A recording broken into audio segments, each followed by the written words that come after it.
ఎలక్షన్కి సంపాదించుకోవాలి. అంటే మినిమం 300-400 కోట్లు ఒక్కొక్క ఎమ్మెల్యే సంపాదించుకోవాలి.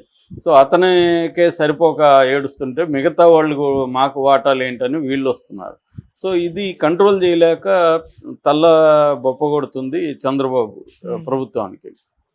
సో ఈ కాంటెక్స్ట్లో బీజేపీ వాళ్ళు తెలుగుదేశం నాయకుల జోలికి కూడా వెళ్తున్నారు రకరకాల పద్ధతిలో. ఎందుకంటే నేషనల్ లెవెల్లో బీజేపీ అధికారంలో ఉంది, కోయిలేషన్ ఉన్నాము అని చెప్పి వాళ్ళు. ఇక్కడ ఏం జరుగుతుందంటే దీనికి వివాదానికి మూలం ఏంటంటే జనవరి 1 ముందు రోజు అంటే డిసెంబర్ 31 రోజు ఆయన ఒక పిలిపించాడు. ఎవరు? జేసీ ప్రభాకర్ రెడ్డి. అదేంటంటే ఓన్లీ విమెన్తో ఒక గ్యాదరింగ్ చేశారు. ఆయన పార్టీ ఇచ్చాడు ఓన్లీ విమెన్. ఆయన చెప్తున్న దాని ప్రకారం 16,000 మంది స్త్రీలు వచ్చారని చెప్తున్నాడు. ఏదేమైనా పెద్ద ఎత్తున విమెన్ ఆ వీడియోలు కూడా ఉన్నాయి. ఆయన అమ్మాయిలతో కలిసి డ్యాన్సులు వేస్తున్న వీడియోలు కూడా వచ్చాయి. సో డ్యాన్సులు అంటే అదేమీ సోకాల్డ్ అశ్లీలం అవేమీ లేవు, సరదాగానే ఉన్నాడు ఆయన. సో వాళ్ళు కూడా విపరీతంగా వచ్చారు. సో దానికి వ్యతిరేకంగా బీజేపీ వాళ్ళు, ముఖ్యంగా యామిని శర్మ కానీ మాధవిలత ఇలాంటి వాళ్ళు దానికి వ్యతిరేకంగా మాట్లాడారు. ఇది విదేశీ సంప్రదాయం. అది మామూలుగా బీజేపీలో మనకి ఒక హిపోక్రటిక్ ద్వంద్వ ప్రమాణాలు కనిపిస్తాయి. ఒక పక్కేమో వాళ్ళు మొత్తం సంస్కరణల్ని విదేశీ దీన్ని అన్నిటిని అలో చేస్తారు.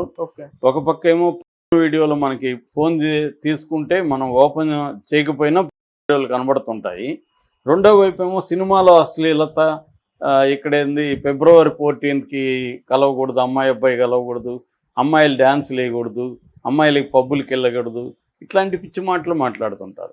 అంటే మరి అట్లాంటప్పుడు నీకు అంత దమ్ము ధైర్యం ఉంటే మరి ఇంటర్నెట్లో ఎందుకు మీరు ఆపలేకపోతున్నారు? ఇంగ్లీషు దగ్గర నుంచి తెలుగు, ఇండియా అన్ని భాషల్లోనూ విపరీతంగా వస్తున్నాయి. మనకి ఈ మధ్య ఉల్లు లాంటి యాప్స్తోనే మనోళ్ళే మొత్తం వీడియోల్ని ప్రొఫెషనల్ షూటింగ్లంతా కూడా చేసుకుంటున్నారు. ఇంతకుముందు అమెరికా లాంటి దేశాల్లో ఉండేది ప్రొఫెషనల్ షూట్. అంటే కెమెరాలు పెట్టి మనం ఎలాగా సినిమాలు షూట్ చేస్తున్నాం అలాగే తీస్తున్నారు. వాటిని ఎక్కడా ఆపలేదు. అవి కొన్ని 100,000 దొరుకుతున్నాయి. కొన్ని సైట్లను బ్యాన్ చేస్తే ఇంకొన్ని అవే యూఆర్ఎల్ మార్చుకొని అవే వచ్చేస్తున్నాయి. సో ఒక పక్క ఇవన్నీ జరుగుతుంటే సినిమాలో అశ్లీలం గురించి వీళ్ళు కామెడీగా వీళ్ళు మాట్లాడేది నిజానికి కామెడీని కాకపోతే వాళ్ళు కామెడీగా ఉండరు, సీరియస్గా దాన్ని తీసుకెళ్తారు. ఇది ప్రాబ్లం అనమాట.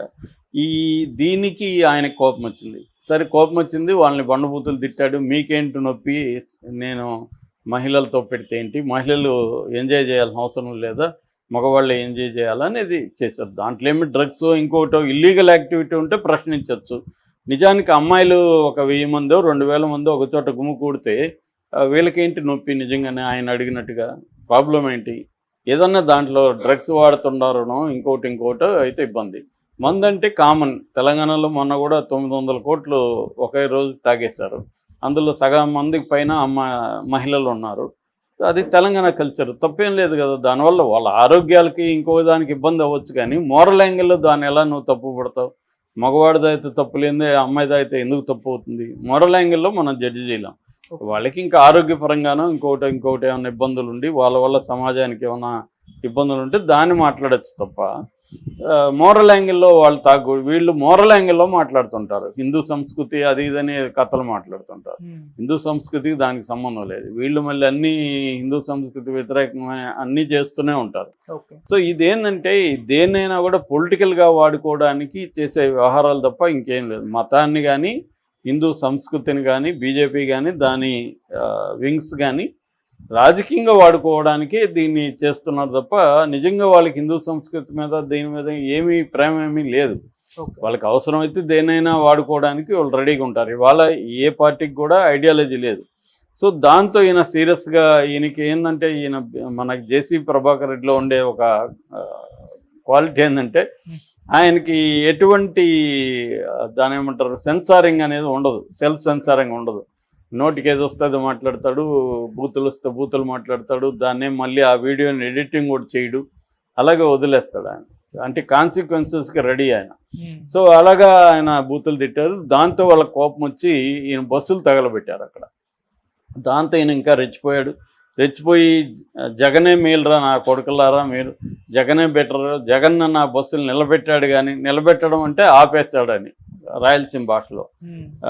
నా బస్సులను ఆపేశాడు కానీ మీరు మీలాగా తగలబెట్టలేదు నా బస్సుల్ని, సో జగనే బెటర్ మీకంటే అని తిట్టాడు. ఎందుకంటే ఆయన కోపంలో అర్థం ఉంది, జగన్ అంటే ప్రతిపక్షం, ఇది సొంత పక్షమే కదా వీళ్ళు, సొంత పక్షం వాళ్ళే బస్సులు తగలబెడితే ఆయన కడుపు మండుతుంది కదా. ఆల్రెడీ ఆయన గత కొంతకాలంగా తెలుగుదేశానికి యాంటీగా కూడా మాట్లాడుతున్నాడు. ఫస్ట్ మనం చూస్తే అధికారులకు వ్యతిరేకంగా ఇలాగే నా కొడుకులారని ఒక వీడియో రిలీజ్ చేశాడు. దాని తర్వాత సారా కాంట్రాక్టులు వీటికి సంబంధించి ఇసుక సారా వీటిలో నాకు వాటా ఇవ్వకపోతే మిమ్మల్ని తోలుదీస్తాను, మిమ్మల్ని వ్యాపారాలు చేయనని ఓపెన్గానే బెదిరించాడు. అప్పుడు కూడా ఆ డబ్బులు నేను ప్రజల కోసం ఖర్చు పెడతానని కూడా ఆయన చెప్పాడు. ఈ తర్వాత జమ్మలమడుగు ఎమ్మెల్యే ఆదినారాయణ రెడ్డికి సంబంధించిన ఫ్లై యాష్, అక్కడ పోయి వీళ్ళు ఫ్లై యాష్ నింపుకొని ఇక్కడ సిమెంట్ ఫ్యాక్టరీకి సప్లై చేస్తారు. దాంతో రోజుకి 50 లక్షల వరకు ఇన్కమ్ వస్తుంది. సో అది చాలామందికి ఇక్కడ ఉద్యోగాలు వృత్తి ఉంటుంది ఫ్యాక్టరీలకి నేను సప్లై చేయడం వల్ల, నేనేమి ఆ డబ్బులు తీసుకోవట్లేదు. అయినా కూడా ఆదినారాయణ రెడ్డి అక్కడ అడ్డుపడి ఆ డబ్బులంతా వాళ్ళకే కావాలంటున్నాడు అని ఆయన గొడవ వేసుకున్నాడు. దాంతో ఆదినారాయణ రెడ్డిని ఈయనిద్దరిని చంద్రబాబు పిలిపించాడు. ఆదినారాయణ రెడ్డి వెళ్ళాడు కానీ జేసీ ప్రభాకర్ రెడ్డి వెళ్ళలేదు.